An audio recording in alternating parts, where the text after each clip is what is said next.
Dear students, आज मैं आपको सिंटेक्स का पार्ट 9 पढ़ाने वाला हूँ। ध्यान से समझिएगा।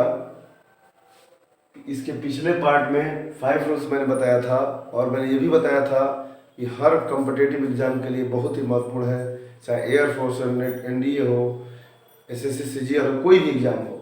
तो इसलिए विस्तार से बारीकी से समझिएगा और नोट्स बना लीजिएगा, ठीक है ना। ज़्यादा से ज़्यादा वीडियो को वॉच करिएगा, ठीक है। आइए देखते हैं। रूल 6 का कर रहा है प्रोनाउन में। प्रोनाउन का रूल 6 में, if the complement of to be verb, be का जो फॉर्म होता है इजेमार वाज वेयर, है ना। क्या होता है, अगर प्रोनाउन होता है टू मतलब बी वर्ब का कॉम्प्लीमेंट, यदि क्या होता है प्रोनाउन होता है तो वह नॉमिनेटिव केस में यूज होगा, है ना। प्रोनाउन होता है तो उसका प्रयोग किसके रूप में होगा, बोलिए, नॉमिनेटिव केस के रूप में होगा, ठीक है। It will be in nominative case. समझ में आ गया ना। अर्थात आपको मैंने ये बताया कि इजेमार, बी का जो भी फॉर्म होता है इजेमार वाज वेयर, ये सब इसका कॉम्प्लीमेंट अगर होता है, कॉम्प्लीमेंट होता है पूरक होता है ना, भाव को पूरा करने वाला।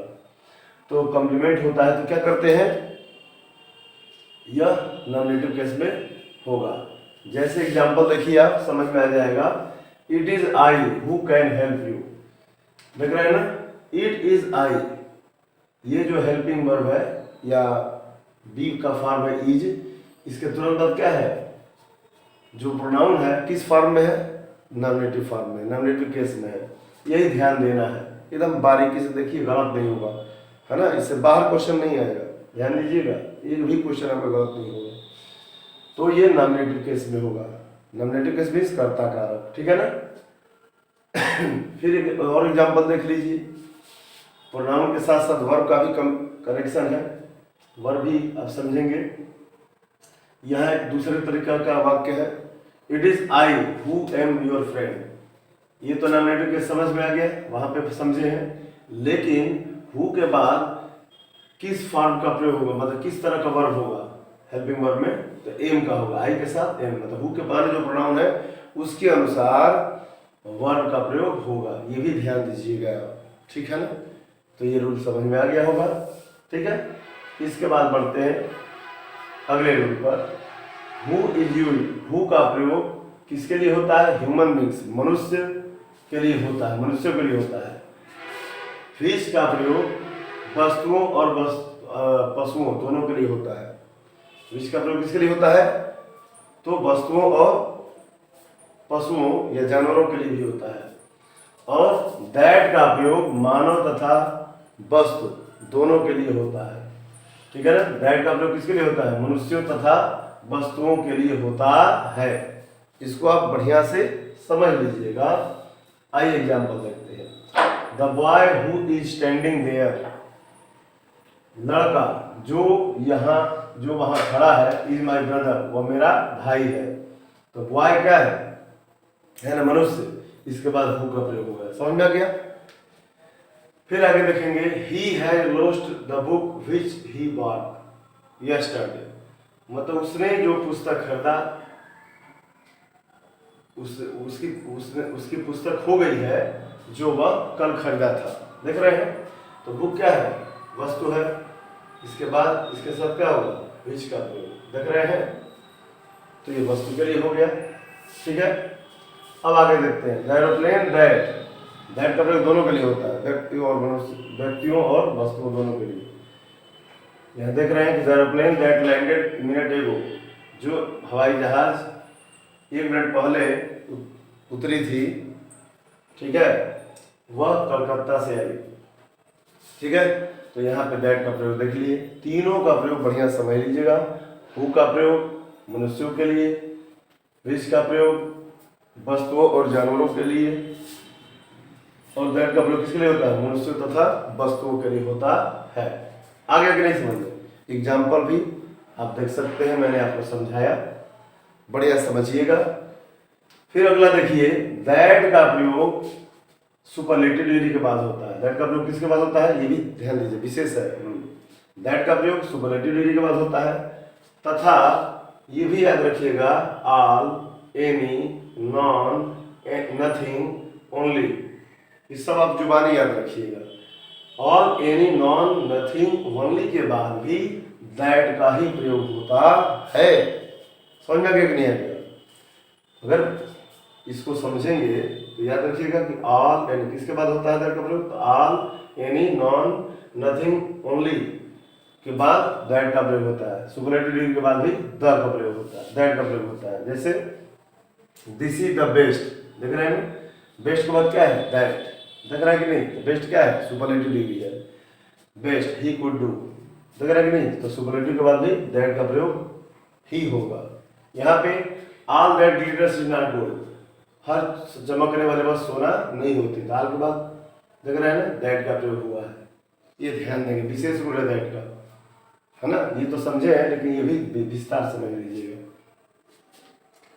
अब देखिए यहाँ पे व्हाट और हु के बाद भी होता है, इसके लिए मैंने एग्जाम्पल लिख दिया, है ना, कि व्हाट के बाद भी दैट का प्रयोग हुआ। व्हाट और हु इंट्रोगेटिव प्रोनाउन रहेंगे तो भी इसके बाद दैट का ही प्रयोग होगा, ये याद रखिएगा। अगर आप और प्रयोग करते हैं दूसरी चीज का तो गलत हो जाएगा। What is it that makes you fearless, who am I that should help you, तो हु और व्हाट के बाद क्या है, बोलिए, दैट का प्रयोग हुआ है। आगे समझ में, यहां भी देख सकते हैं the boy and his dog, एक जानवर, एक व्यक्ति है, एक जानवर है ना, यह पशु है। तो अगर कोई व्यक्ति हो और पशु हो तो वहां पे उसके बाद दैट का ही प्रयोग होता है। मोस्ट इंपॉर्टेंट रूल, देख रहे हैं ना, कि बॉय मतलब एक मनुष्य है, एक पशु है, उसके बाद दैट का ही प्रयोग होता है। किसका प्रयोग होता है बच्चों, दैट का प्रयोग होता है। देख रहे हैं ना, कि बॉय और उसका कुत्ता जो मेरे घर में प्रवेश किया, लॉक है, बंद हो गए थे। अब इसके बाद बढ़ते हैं, तो ध्यान दीजिएगा दैट का ही प्रयोग कहाँ कहाँ, ये विशेष रूल है, दैट का होगा।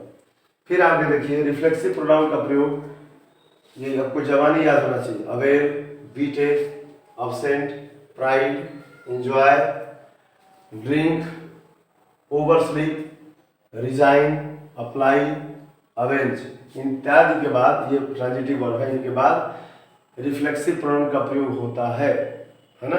ये जबानी आपको याद होना चाहिए, ट्रांजिटिव वर्ब, इनके बाद रिफ्लेक्सिव प्रोनाउन। मैंने पढ़ाया भी था आपको, रिफ्लेक्सिव प्रोनाउन क्या होता है, माई सेल्फ, सेल्फ लगा रहता है।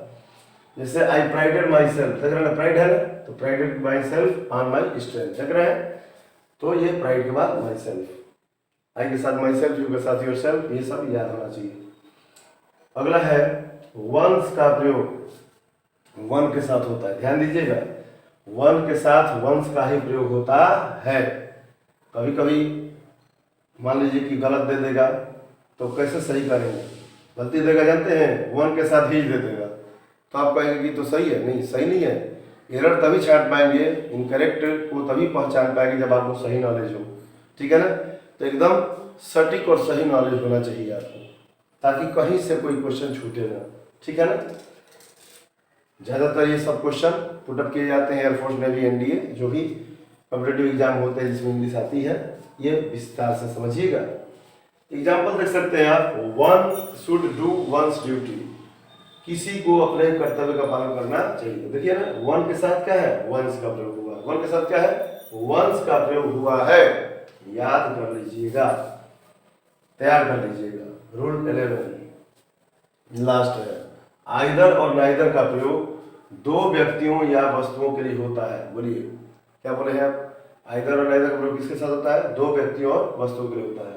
एंड, एनी तथा नॉन, ये ध्यान दीजिएगा, एनी तथा नॉन का प्रयोग दो से अधिक, लिखा है ना, मोर देन 2 पर्सन आते, दो से अधिक व्यक्तियों या वस्तुओं के लिए होता है। तो याद हो गया, आइदर नाइदर का प्रयोग किसके लिए होता है, दो व्यक्तियों या वस्तुओं के लिए, जबकि एनी और नॉन, एनी और नॉन एकदम जबानी याद कर लीजिए मेरे साथ साथ, एनी और नॉन का प्रयोग दो से अधिक व्यक्तियों के लिए होता है। दो से अधिक व्यक्तियों के लिए क्या करेंगे आप, एनी और नॉन, दो के लिए आइदर और नाइदर, ये ध्यान दीजिएगा। जैसे either of you can go, तुम में से कोई जा सकता है, नॉन ऑफ 3 बॉयज, दो से अधिक है कि नहीं, देख लीजिए 3, दिखाई दे रहा है आपको? तो जो मैंने आपको रूल बताया उसका एग्जाम्पल भी दे सकते हैं कि 3 लड़कों में से कोई भी नहीं जा सकता, इस कार्य को कर सकता है। तो 2 से अधिक के लिए नॉट और एनी, 2 के लिए ईच और आइदर और नाइदर का प्रयोग होता है बच्चों। तो इस तरह से मुझे उम्मीद है कि आपने सब कुछ बढ़िया से समझ लिया होगा और वीडियो को वॉच ज़्यादा से ज़्यादा करेगा, भगा कर मत देखिएगा, बढ़िया से देखिएगा। मेरे वीडियो को ज़्यादा से ज़्यादा वॉच करिए, शेयर और सब्सक्राइब करिए। Thank you so much for watching my video.